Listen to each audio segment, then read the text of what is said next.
ज़ारा हनान से कहती है कि तुमने मेरे साथ बहुत ज़्यादा ज़्यादती की है। आखिर कैसे मैं तुम्हें माफ़ कर सकती हूँ? मुझे तो तुम्हारी इस बात की समझ नहीं आती है कि आखिर तुम कौन से मुंह के साथ इधर वापस आ चुके हो। जिस पर हनान कहता है कि जो मुंह मेरा नज़र आ रहा है बस मैं उसी के साथ वापस आ गया। लेकिन मुझे अपनी गलती का एहसास हो गया। मैंने तुम्हारे साथ बहुत बुरा किया है। मैं आज उसकी माफ़ी मांगता हूँ। माजदा कहती है कि आखिर मुझे सारी बात सच सच बताओ, हुआ क्या है? जिस पर ज़ारा अपनी माँ को कहती है कि आप हमारे दरमियान मत बोलिए, आप चली जाइए यहाँ से। लेकिन हनान ने अब एक और अफ़ड़ डाल दिया है और कहा है कि मैं सब कुछ छोड़ छाड़ कर आ गया हूँ। मतलब ये है कि जो कुछ इनके पास है अब वो समेटने के लिए इधर आ गया है। उधर शीबा की नज़रों से बचकर यहाँ पर आकर अपने ठिकाने को बनाना चाहता है। माजदा काफ़ी हैरान है और ज़ारा को कहती है कि ज़ारा इस बात की हामी मत भरना। देखो बड़े तरीके से लीके से उसको वापस भेजो। यहाँ पे उसका रहना बिल्कुल भी ठीक नहीं है। जिस पर ज़ारा कहती है कि हो सकता है कि वाक़ई में उसको अपनी गलती का एहसास हो गया हो, जिसकी वजह से आज वो इधर है। लेकिन मुझे समझ नहीं आ रही कि मैं क्या करूँ? कैसे इन लोगों का साथ दूँ और कैसे इन लोगों की बात सुनूँ? ये लोग मुझे बहुत परेशान कर रहे हैं और मैं कुछ समझ नहीं पा रही। उसकी माँ कहती है कि बेटा जो फ़ैसला करोगी ना, बहुत सोच समझ के करना। मुझे किसी बात पर किसी पे कोई यकीन नहीं है। इसलिए बेहतर यही है क्योंकि ये घर मिनाहिल का है और तुम बड़े अच्छे तरीके से जानती हो। इसलिए इन सब बातों की हामी भर के अपने आप को हल्कान मत करना। ऐसा ना हो कि कल को तुम्हारे लिए मुश्किल बन जाए और तुम्हारे ऊपर कोई भी मुश्किल मैं बर्दाश्त नहीं कर सकती हूँ। तो बस मैं चाहती हूँ कि तुम जो भी फ़ैसला करो, नहायत सोच समझ के फ़ैसला करो, ताकि तुम्हारी ज़िंदगी में सुकून आ सके और तुम अपनी ज़िंदगी सुकून से गुजार सको। बताता है माजदा को और कहता है कि आंटी ये सारी बात इस तरीके से हुई है और मैं काफ़ी ज़्यादा परेशान हूँ और मुझे कुछ समझ नहीं आ रही है कि मुझे आखिर क्या करना है, इन सब चीज़ों को किस तरीके से हैंडल करना है। जिस पर माजदा भी काफ़ी परेशान होती है और आंसू बहाने लग जाती है और सोचती है कि आखिर ये सब कुछ क्या हो गया। मिनाहिल की ये टेंशन मज़ीद बढ़ चुकी है क्योंकि उसने वाक़ई में दिल से इस बात को तस्लीम कर लिया था कि वाक़ई में नरगिस उसके लिए बिल्कुल माँ के बराबर है। लेकिन इस बात को लेके उसको काफ़ी तकलीफ़ है और काफ़ी परेशान है वो। वलीद को हौसला देने के लिए सब उसके साथ खड़े हुए हैं, लेकिन जो तकलीफ़ उसको लग चुकी है वो लग चुकी है और ये बात 100% हकीकत है। आप देखेंगे कि मिनाहिल जो है वो तसल्ली देते हुए कहती है कि हमें पता है कि ये मरहला आप लोगों के लिए नाकाबिले बर्दाश्त है, लेकिन सब्र के साथ इस मसले को हल किया जा सकता है। क्योंकि अगर आंटी को ये सारी बातों का इल्म हो जाएगा तो वो काफ़ी ज़्यादा परेशान हो जाएंगी और ये बात आपके लिए भी ठीक नहीं होगी। जिसको सुनकर वलीद उसकी बात सुनने के लिए तैयार तो हो जाता है। लेकिन मामला यहाँ पे ख़त्म नहीं होता है क्योंकि जो संगीन बीमारी इस औरत को हो चुकी है, ये बात बहुत ज़्यादा मुश्किल तरीन हो चुकी है। टेंशन बहुत ज़्यादा बढ़ चुकी है।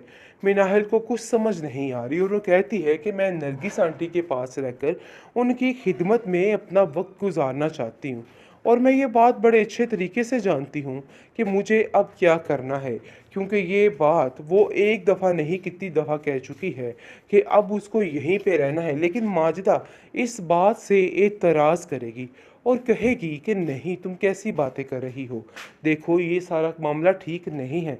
लेकिन नरगिस भी उसको कहती है कि बेटा आखिर क्या हो गया जो इतना बड़ा मसला बन गया और तुम लोग इतने परेशान आखिर क्यों हो। हनान आ जाता है और एक नई चाल के साथ हर चीज़ को ख़त्म करने की कोशिश में है क्योंकि इन लोगों के साथ अभी मज़ीद बुरा होना है। जो कुछ ये लोग करते रहे हैं इससे ज़्यादा इनके साथ बुरा होगा क्योंकि जी आप देखेंगे कि हनान रो रो के आंसू बहा के इस चीज़ का बात कर रहा है कि भाई मैंने जो कुछ किया मैंने सिर्फ़ और सिर्फ़ अपनी माँ की वजह से किया है, लेकिन आज मैं काफ़ी शर्मिंदा हूँ इस बात पर और आपको ये बात पता होनी चाहिए। जिसको सुनकर उसकी यानी कि माँ कहती है कि बेटा तुम उसकी बात तो सुन लो, हो सकता है कि वो सच बोल रहा हो। लेकिन जी वो काफ़ी ज़्यादा ड्रामेबाजी करता है जिसकी वजह से एंड पर ज़ारा को उसकी बात सुननी पड़ती है और दोबारा से उसकी बात का यकीन कर लेती है। काफ़ी ज़्यादा परेशान हो चुकी है ज़ारा और माजदा। माजदा कहती है कि तुम्हें ये बात साफ-साफ पूछनी होगी कि आखिर क्या माजरा है और क्या होने जा रहा है। इन सब चीज़ों का मुझे कुछ समझ नहीं आ रही है। बहरहाल जी, आप देखेंगे कि मिनाहिल कहती है कि देखो ज़ारा, अब तुम्हें उसकी बात का यकीन नहीं करना चाहिए। ये बहुत बड़ी बेवकूफ़ी हो सकती है। तो इसलिए मैं तुम्हें यही समझाने की कोशिश कर रही हूँ। लेकिन माजदा कहती है कि तुम्हें अंदर बोलने की कोई ज़रूरत नहीं और मेहरबानी करके इस किस्म की ज़हमत मत करो, क्योंकि अगर तुम करोगी तो तुम्हारा ही नुकसान है। तो बेहतर यही है कि तुम ऐसी किसी बात का मुवाज़ना नहीं करो। आगे से आप देखेंगे कि वो माजदा को जवाब देती है और कहती है कि कल को अगर कुछ हो जाता है, सारा किया धरा आप पर आने वाला है और आपको ही ये भुगतना होगा। मेरे से आप कोई किसी किस्म की तवक्को मत रखिएगा। दूसरी तरफ से आप देखेंगे कि काफ़ी ज़्यादा परेशानी बन चुकी है वलीद के लिए। वलीद को समझ आ चुकी है इस बात की कि उसकी माँ आखिरी लम्हात ले रही है, जिसकी वजह से वो काफ़ी ज़्यादा टेंशन में आ चुका है और वो कहता है कि आखिर मैं क्या करूं कि सारे मामला ठीक हो जाएं। वो सारी बातें बताता है माजदा को और कहता है कि आंटी, ये सारी बात इस तरीके से हुई है और मैं काफ़ी ज़्यादा परेशान हूँ और मुझे कुछ समझ नहीं आ रही है कि मुझे आखिर क्या करना है, इन सब चीज़ों को किस तरीके से हैंडल करना है। जिस पर माजदा भी काफ़ी परेशान होती है और आंसू बहाने लग जाती है और सोचती है कि आखिर ये सब कुछ क्या हो गया। मिनाहिल की ये टेंशन मज़ीद बढ़ चुकी है क्योंकि उसने वाकई में दिल से इस बात को तस्लीम कर लिया था कि वाकई में नरगिस उसके लिए बिल्कुल माँ के बराबर है। लेकिन इस बात को लेके उसको काफ़ी तकलीफ़ है और काफ़ी परेशान है वो।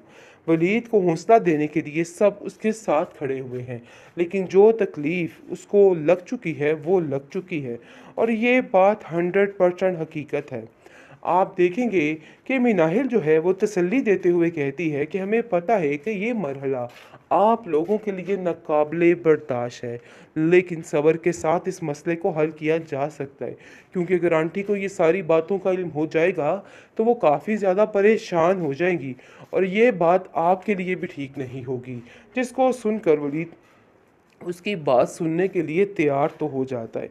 लेकिन मामला यहाँ पे ख़त्म नहीं होता है, क्योंकि जो संगीन बीमारी इस औरत को हो चुकी है, ये बात बहुत ज़्यादा मुश्किल तरीन हो चुकी है।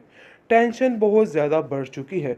मिनाहिल को कुछ समझ नहीं आ रही और वो कहती है कि मैं नरगिस आंटी के पास रहकर उनकी खिदमत में अपना वक्त गुजारना चाहती हूँ और मैं ये बात बड़े अच्छे तरीके से जानती हूँ कि मुझे अब क्या करना है, क्योंकि ये बात वो एक दफ़ा नहीं कितनी दफ़ा कह चुकी है कि अब उसको यहीं पे रहना है। लेकिन माजिदा इस बात से एतराज़ करेगी और कहेगी कि नहीं, तुम कैसी बातें कर रही हो, देखो ये सारा मामला ठीक नहीं है।